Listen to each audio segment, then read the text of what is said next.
This is breaking news from News 8. Breaking news in our Sunrise Smart Start on this Wednesday. A 15-year-old boy has died after a shooting last night in Rochester. Carmela Boykin is live at the Public Safety Building with the latest on the investigation. Carmela, good morning. Good morning, Mark. Police are still investigating after a 15-year-old boy has been shot and killed. Police responded at 8:45 p.m. last night when a boy was rushed to the ER for gunshot wounds and pronounced dead.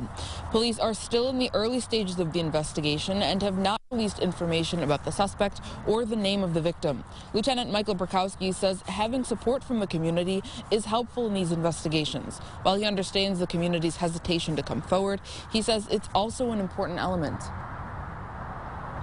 The fact of the matter is a lot of these crimes are committed by the same people.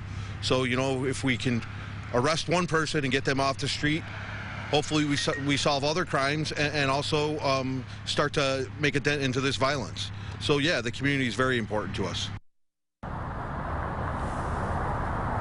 Again, police are still in early stages of the investigation, but they believe this is an isolated incident and the neighborhood isn't in immediate danger. In Rochester, Carmela Boykin, News 8. Mark? Carmela, thank you for the live update. This is Rochester's 68th homicide of 2021, one shy of the city's all-time record for a year.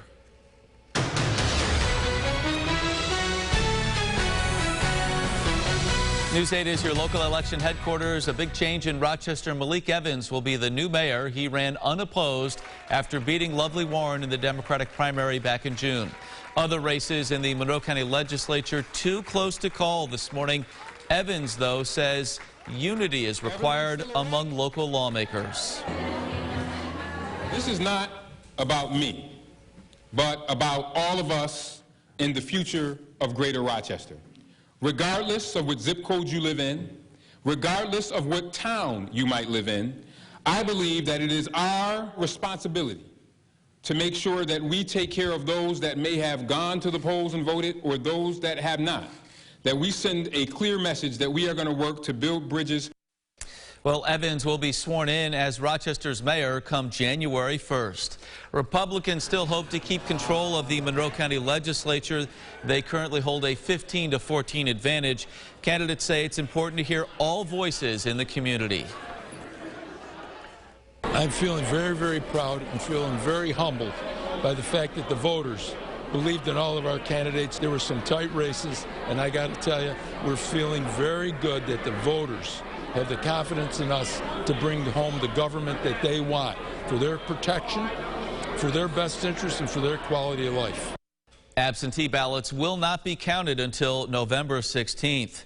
Town supervisor races. Here we go. Irondequoit Republican Rory Fitzpatrick leading Democrat Joe Morelli Jr. by about 400 votes. In Greece, Republican Bill Rylick with over 11,000 votes defeating his Democratic challenger James Leary.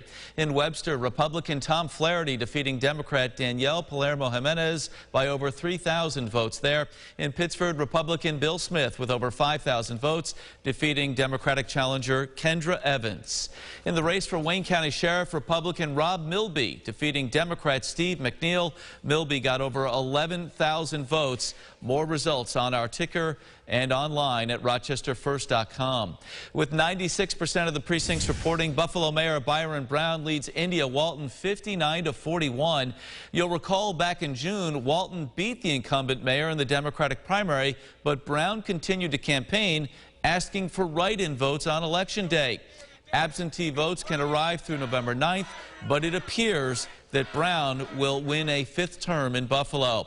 In Syracuse, Independent Ben Walsh has won his 2nd term as mayor, defeating his challengers. Walsh, first elected in 2017, is the city's first independent mayor. In New York City, Eric Adams, the retired NYPD captain, has won the race for mayor, the city's 2nd black mayor. He beat Republican Curtis Sliwa in yesterday's election.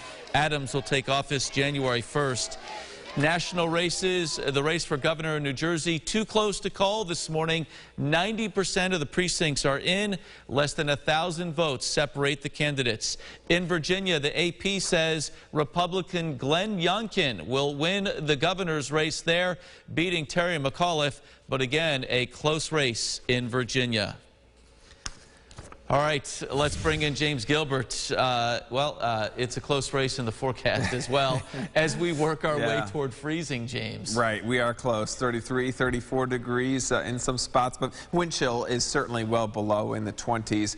I'm sure some people still looking maybe to get out on that bike. Gloves going to be a must this morning because it is a chilly one. Certainly if you are maybe getting out to maybe your commutes on a bike, or you are just trying to get a little ride in before the day goes on. Isolated rain or snow shower. We've got one little guy pretty much due north of downtown Rochester. That will slide slowly but surely into Irondequoit, and then maybe off into Webster and off into Lake Ontario. Afternoon high temperatures only into the mid-40s. That is well below average for this time of year. We should get into the 50s, though, by the weekend. 8-day forecast at the end of the show. Mark? James, thank you. To the latest on the roads, our sunrise traffic. One accident, West Ridge Road at Stone Road in Greece. Another 490 west at Route 31. A live view of 390, smooth sailing there. 590 up to speed as well.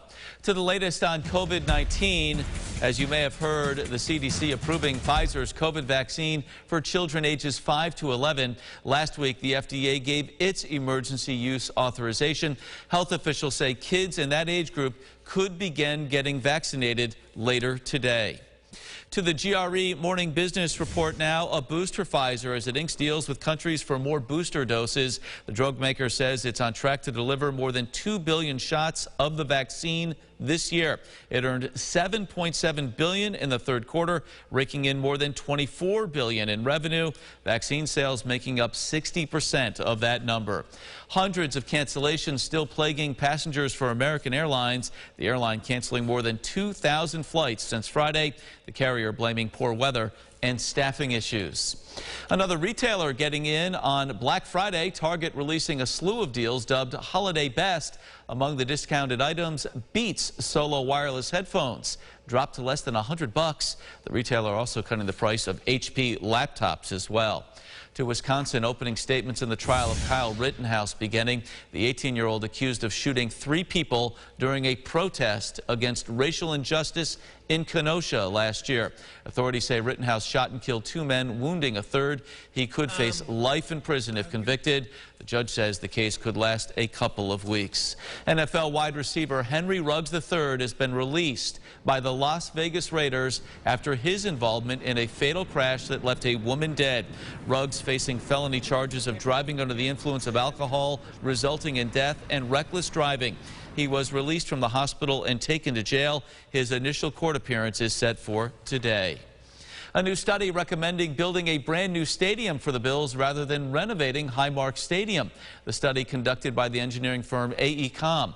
According to the study, the cost to renovate the existing stadium in Orchard Park, about $862 million, as compared to over $1 billion for a new stadium in the same site. To build the same stadium downtown, add an extra $350 million to the project. The study did conclude building a new stadium would be more cost effective. All right, here's what some folks might be talking about at the water cooler: a new champion in Major League Baseball. The Braves capturing the World Series 4-2 over the Astros after last night's 7-0 win in Game 6. For the Braves, it is their first title since 1995. Jorge Soler named your World Series MVP. Nice. Celebrating on a chilly night. Yeah, right. The Atlanta Braves, your World Series champs. Starting to get a little bit too cold for baseball, I think. Yeah, chilly morning as well. Yeah, right? Certainly. Yeah, we're in the 30s now. It's winter jacket worthy, I think, for the kids at the bus stop. Numbers not only in the 30s, but wind chills likely in the upper 20s for you as you start off the day. Just a little bit of a blip in northern Monroe County, sliding towards Irondequoit. Eventually we'll move out, but that's about it. Really, the headline is going to be the cold. 8-day forecast, overnight lows again tonight. Could see widespread frost to start off Thursday, but you see good improvement there. A lot of sun by Friday and Saturday. Yeah, by the way, that game was in Houston last night, so it wasn't that chilly. Okay, I was going to say, I could see Atlanta being cold. But. Yeah. All right, that's it for us. Our next update in 30 minutes. CBS Mornings is up next. Have a great day. Follow News 8 wherever you are on RochesterFirst.com, Facebook, Twitter, and on our app for news and weather.